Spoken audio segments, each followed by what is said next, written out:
مان کر چلے گا، اس کی اطاعت کرے گا، اللہ کے یہاں بڑی کامیابی ہے۔ جو فیصلہ اللہ اور اللہ کے رسول صلی اللہ علیہ وسلم کے احکام کے مطابق ہو وہ یقیناً اللہ کے حکموں کے تحت ہے، اور جو اس فیصلہ کو مانے گا اس کے لیے بڑی کامیابی ہے۔ آپ جہاں جاتے ہیں وہاں اپنی دنیا بھی برباد کرتے ہیں، اپنا ایمان بھی برباد کرتے ہیں۔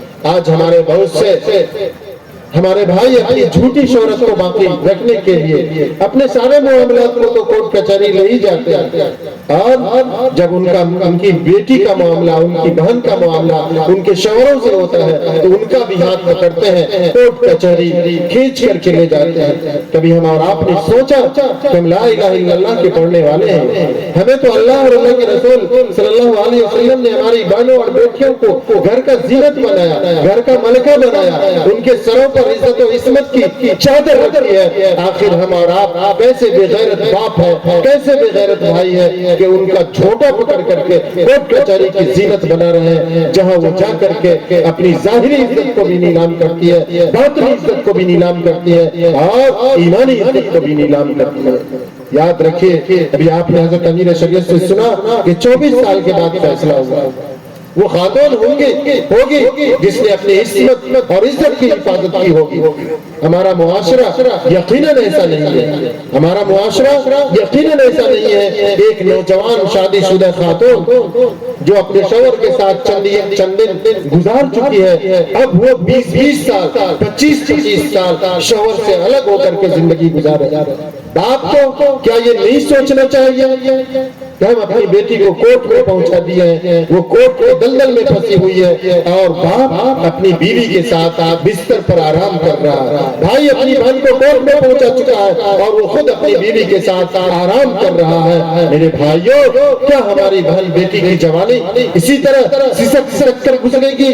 کیا ہماری بہن بیٹیاں اپنی جوانی کو برداشت کر کے گناہ کا قدم نہیں اٹھا سکتی ہے؟ یاد رکھیے، وہ خاتون گنہگار نہیں ہوگی، وہ ماں باپ بھی گنہگار ہوں گے، وہ سماج بھی گنہگار ہوگا۔ جس ظالم سماج کے رہتے ہوئے وہ بہن یا بیٹی کا معاملہ کورٹ اور کچہری تک پہنچا، ہمارے اور آپ کے اندر وہ اسلامی غیرت ہونی چاہیے۔ اگر محلہ میں اس طرح کا واقعہ پیش آ جائے تو اسے آپس میں بیٹھ کر کے حل کرنے کی کوشش کریں۔ اگر آپ آپس میں بیٹھ کر کے حل کریں گے، گھر کی بات گھر میں ختم ہو جائے گی۔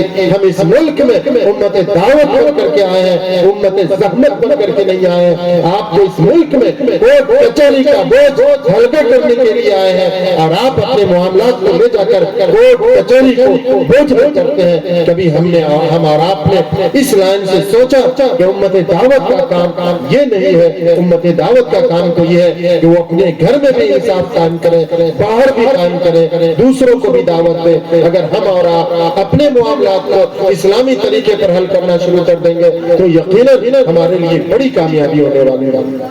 ابھی حضرت امیر شریعت نے آپ سے کہا کہ قاضی صاحب 1-2 واقعہ سنائیں گے، میں ایک واقعہ صرف سنا کر اپنی بات کو ختم کرتا ہوں کہ اگر انسان کے اندر اللہ کا خوف ہو، اگر انسان کے اندر اللہ کا ڈر ہو، اگر انسان کو یہ لالچ ہو کہ اللہ راضی ہو جائے، تو یقیناً ہر وہ معاملہ جو اس کی زندگی میں پیش آتا ہے اس کو اسلامی طریقے پر کرنا آسان ہے۔ اور اگر یہ کلمہ کی طاقت کمزور ہے تو ہم جیسے مسلمان کے لیے نماز پڑھنا بھی مشکل، روزہ رکھنا بھی مشکل، حج کرنا بھی مشکل، زکات دینا بھی مشکل۔ بس میرے بھائیوں، کلمہ کی طاقت کو مضبوط کیجئے۔ اگر کلمہ کی طاقت مضبوط ہو جائے گی تو اللہ رب العالمین کے احکام کے مطابق کیے ہوئے ہر فیصلے کو ماننا ہمارے لیے آسان ہو جائے گا۔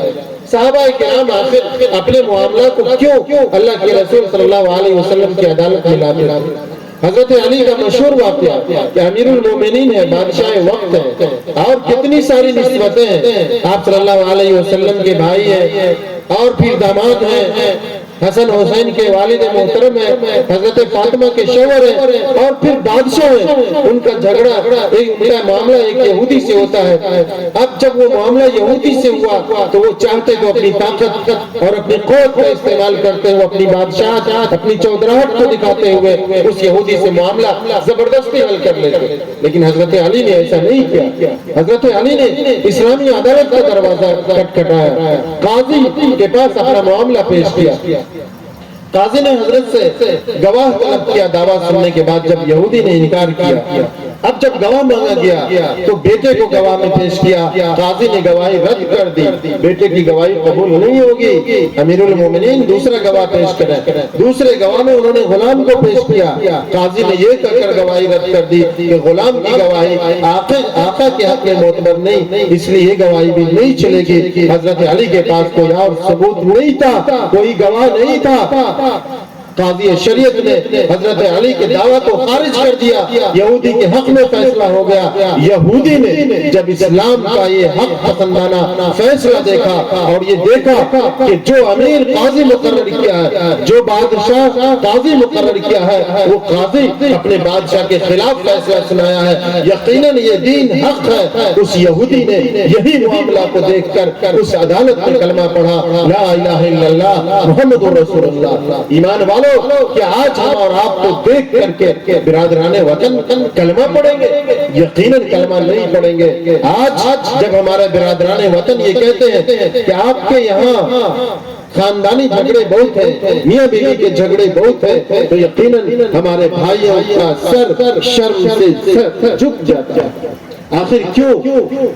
جب ہم وہاں جاتے ہیں تب تو یہ کہا جاتا ہے، یاد رکھیے ادھر نہیں جانا چاہیے۔ جب ہم ادھر جاتے ہیں تو سب سے پہلے بڑا گناہ جو یہ کرتے ہیں کہ ہم وکلا کے کہنے پر جھوٹے دفعات لگاتے ہیں۔ اللہ رب العالمین قرآن میں فرماتا ہے، لعنت اللہ علی الکاذبین، جھوٹ بولنے والوں پر اللہ کی لعنت۔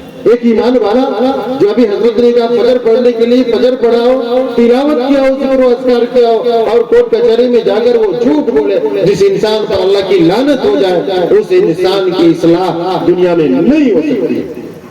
آگے معاملہ ہوتا ہے بنیاد جھوٹ پر آپ گواہ تلاش کرتے ہیں، جھوٹے گواہ لاتے ہیں۔